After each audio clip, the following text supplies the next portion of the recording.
Everyone experiences emotions. If we don't know how to handle them properly, they can negatively impact our well-being, leading to endless frustration, irritability, depression, and complaints. Emotions have varying degrees of influence on our work and personal lives. It is crucial to understand and effectively manage them through emotion management techniques such as identifying, analyzing, and controlling our emotions. Today, we will discuss emotional management. What exactly are emotions? When people think of emotions, they often have a negative connotation. We tend to associate all emotions with negativity.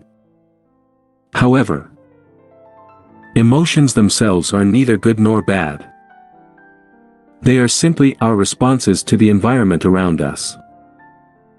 Speaking of the environment, we used to perceive it solely as external factors like nature and objects, neglecting the fact that we ourselves are part of the environment. We must recognize that our own moods and internal states also shape our environment. Therefore, we need to broaden our understanding of the environment to include both visible and invisible elements. Any change, whether external or internal, triggers a reaction within us, which we call emotion. For instance, when we see something delicious, our stomach may rumble, and we might even salivate. That's an emotional reaction. Emotions are not inherently good or bad, they are simply a natural response to the ever-changing environment. Now, what does it mean to manage emotions? If we simply talk about the concept without providing practical methods, it cannot be considered true management. Effective management requires specific techniques and approaches. Merely proposing methods is not enough, we must also implement and follow through with them. If we consistently practice these methods, we will undoubtedly achieve positive results. That is the essence of true emotional management. Can emotions be managed? Many people believe they cannot, assuming that their temperaments are unchangeable. We often hear statements like, "I have a temper, and there's nothing I can do about it." However, these beliefs are incorrect.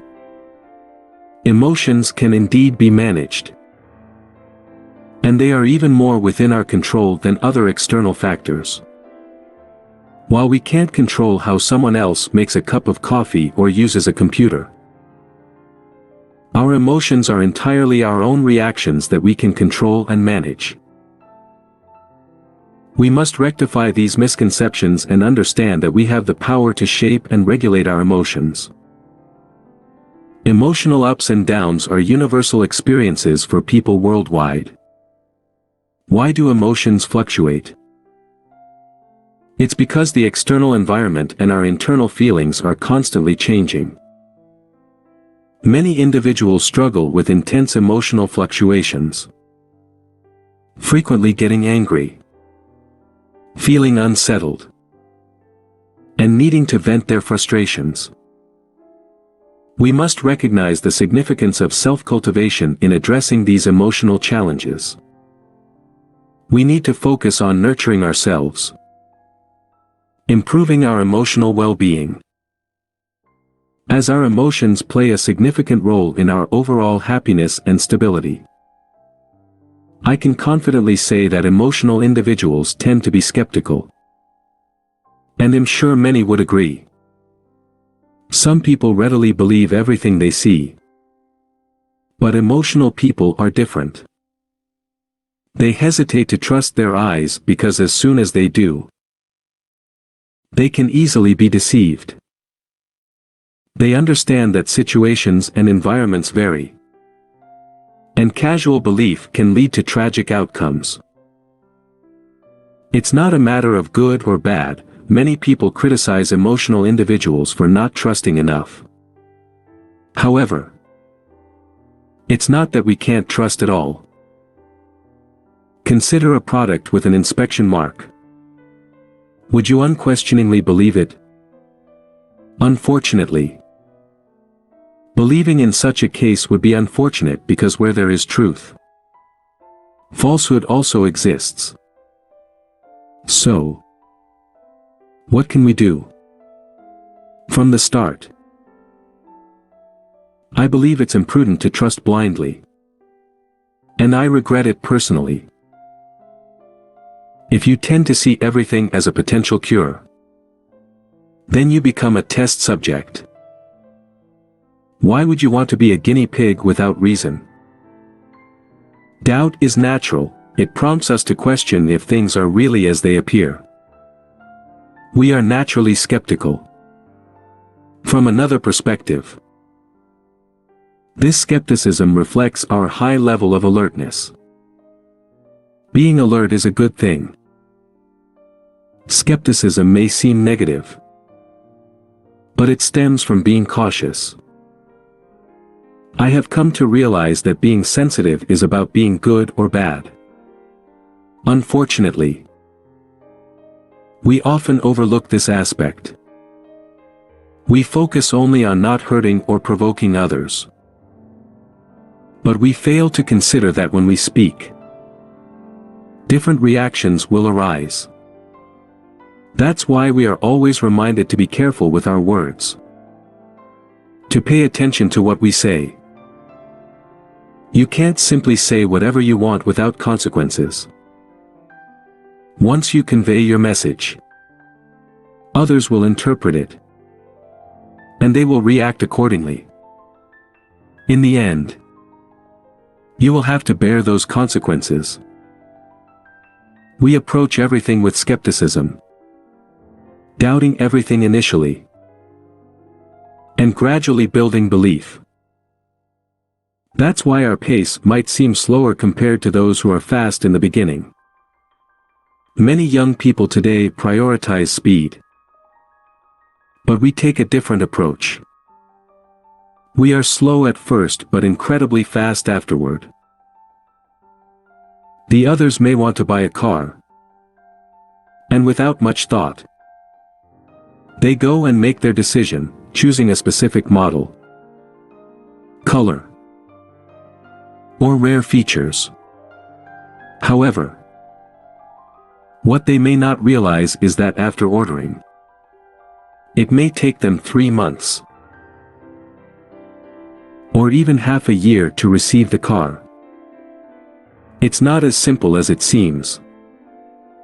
On the contrary, we are the opposite. We spend a significant amount of time researching, asking around, and struggling to make a decision. Yet, once we finally make up our minds, the car will be delivered the next day. If you understand the actual situation, you'll see how different it is. Many people simply don't understand emotional individuals and attempt to make judgments without fully grasping the situation. It's not a matter of right or wrong, it's about suitability. We tend to be slow initially and then fast, whereas others may be fast initially and then slow. I am open and honest about the characteristics of emotional individuals. Overall, it may seem that we are hasty or impatient, but in reality, it's quite the opposite. It's important for everyone to understand the actual situation. Emotional individuals react swiftly. We tend to lose our temper easily, and this is inherent to our personality. When we sense that something isn't right, we exhibit more patience than anyone else. However, When our mood shifts even slightly, it can be terrible. We may behave as if we are the most extraordinary individuals in the world. For instance, athletes. When they start playing, they greatly fear the coach's criticism.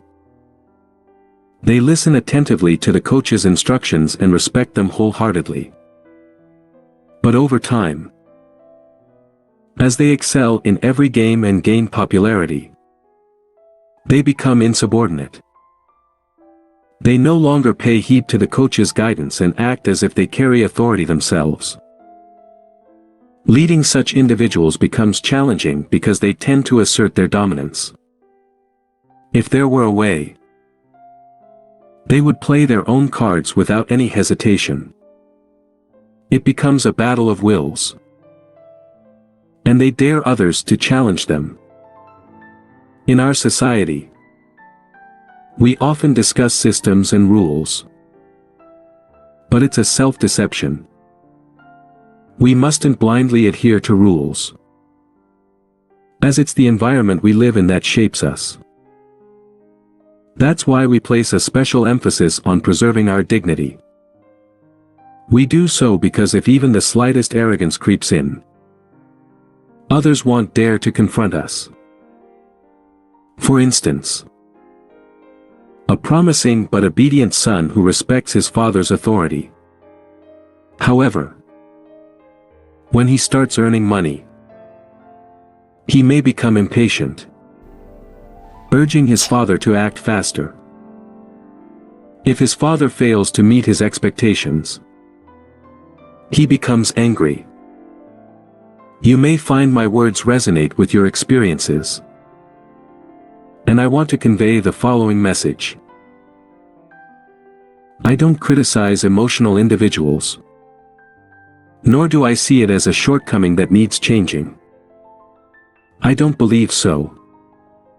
Emotions have their reasons, and even if we wanted to, we couldn't change them. Many have tried to change them in vain. I can assure you that I have spent 30 or 40 years studying this, and I can confidently say that it's unchangeable, and there's no need to change it. Emotions have their underlying causes, and it's essential for everyone to understand that. Let's consider how emotional people speak loudly in restaurants. Regardless of the content of their speech, the mere act of speaking loudly sends a signal. I am significant. Don't underestimate or provoke me. Their intentions don't matter, it's an empty gesture devoid of any meaningful content. Emotional individuals possess strong self-esteem, and they aren't easily affected by others' opinions. People fear being looked down upon more than anything else. If I lack money, I lack money. But you shouldn't look down on me. Is it clear whether it's right or wrong? On the one hand, you acknowledge the importance of money. But on the other hand, you also admit that it doesn't define me. So why do you take so much pride in a mere sum of money? What's even more daunting about emotional individuals is their complete lack of reason when they are angry. Occasionally, people become unreasonable when provoked. You witness someone who is typically rational suddenly losing their reason. When asked why they are behaving unreasonably, they have only one answer. You made me so angry that I can't reason anymore. The most remarkable aspect of human behavior is that when we are calm, we are more reasonable than anyone else. Yet, when our emotions are unstable, we become more unreasonable than anyone else. It's something many people fail to comprehend throughout their lives. While reason is highly valued, it ultimately succumbs to emotional mismanagement. rendering everyone irrational. It is imperative to master emotional control to maintain stability. When individuals are emotionally stable, they are more rational than anyone else. This is the reality we face. Consequently, emotional management becomes crucial. Therefore, it is essential to exercise great care and stability in managing our emotions to ensure effective communication.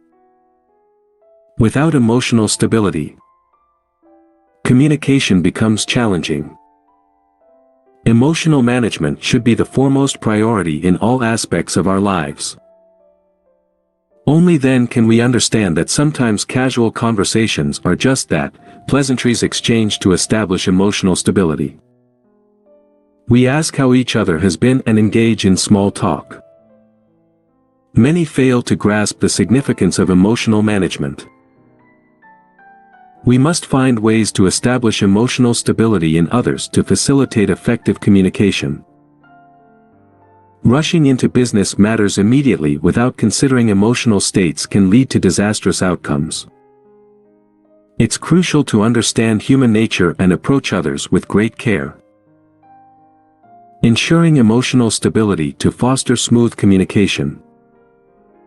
Emotional management is the most vital aspect we should focus on. When our emotional management is lacking, it is essential to refrain from speaking or taking action. Regardless of our intentions, we must address our emotions before engaging in any endeavor. Effective communication actions can only be achieved on the foundation of emotional stability. Otherwise, our efforts will be in vain, marked by tension and strained performance, devoid of any meaningful impact. Hence, we arrive at the crucial conclusion that we must cultivate ourselves while ensuring the emotional stability of others. It entails two key aspects: managing our own emotions and finding ways to promote emotional stability in others. Only by excelling in both can we truly master emotional management. If we remain calm and composed, the other party's anger becomes inconsequential. If we maintain emotional stability, the other party's emotional instability holds no sway over us. Therefore, many fail to comprehend why we consistently emphasize the importance of emotional management in every discussion about leadership. It all revolves around emotions. When everyone is in a positive emotional state, reason prevails, and a sense of mutual understanding quickly develops. Negotiations become effortless, and everything progresses smoothly. Thus, it is crucial not to rush into collaborative work but to establish a harmonious working relationship first. Establishing such a relationship is a challenging task. What does it require? It necessitates ensuring that everyone is in a good emotional state. When someone is in a negative emotional state, no matter what they say, the other party will be unable to listen. How can a working relationship be established under such circumstances? Finally, it becomes clear to everyone why leadership is often associated with the ability to maintain emotional stability. It refers to stabilizing our own emotions without adversely affecting others. Nowadays, many leaders struggle with emotional instability. If we ourselves are emotionally unstable, it will cause others to become unstable as well, leading to chaos and unfavorable outcomes. To ensure a favorable outcome, we must strive to stabilize the emotions of both ourselves and others. When everyone is emotionally stable, Negotiations become easier. Strength is consolidated rapidly. And tasks are executed efficiently. This is the primary advice we offer, to prioritize emotional stability. From there, we can progress and tackle challenges one by one.